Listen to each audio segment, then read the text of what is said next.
Okay, this talks about using present and past forms in academic writing, and specifically here talking about academic reports and um, papers in professional academic uh, publications.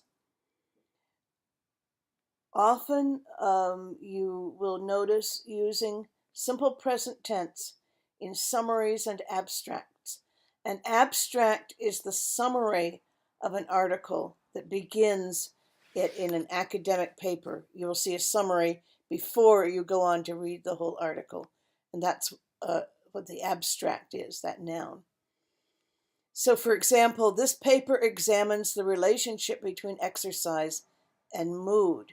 Evidence from a number of studies suggests that regular exercise leads to an improvement in mood.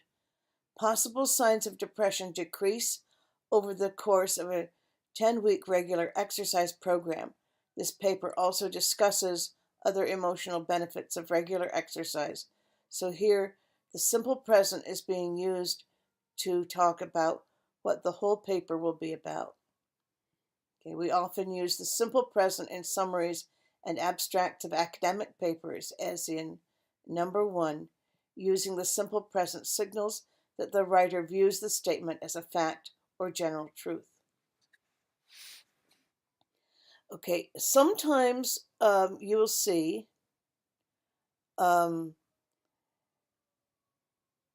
moving from the present to the past tense when you add a detail or an example.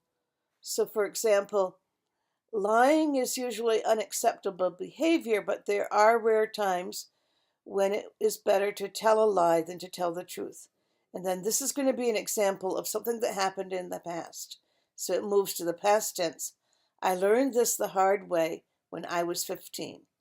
Writers often use the simple present to make a general statement, as in number 2. Then they explain or support the general statement with the specific details and examples using the simple past. Okay, now here is a case where you're writing about research and you're talking about how the research was conducted. Researchers from University College studied, past tense, brain scans of 105 people, 80 of whom were bilingual. The researchers found that learning other languages changed the gray matter in the left part of the brain. And then moving to the present tense, when you talk about what this research shows us, this research demonstrates how learning languages develops the brain. So here in the past tense, I describe the research, and in the present tense, I describe its significance or what it shows. In academic writing, writers often use the simple past to describe the steps in a study or experiment, as in number 3.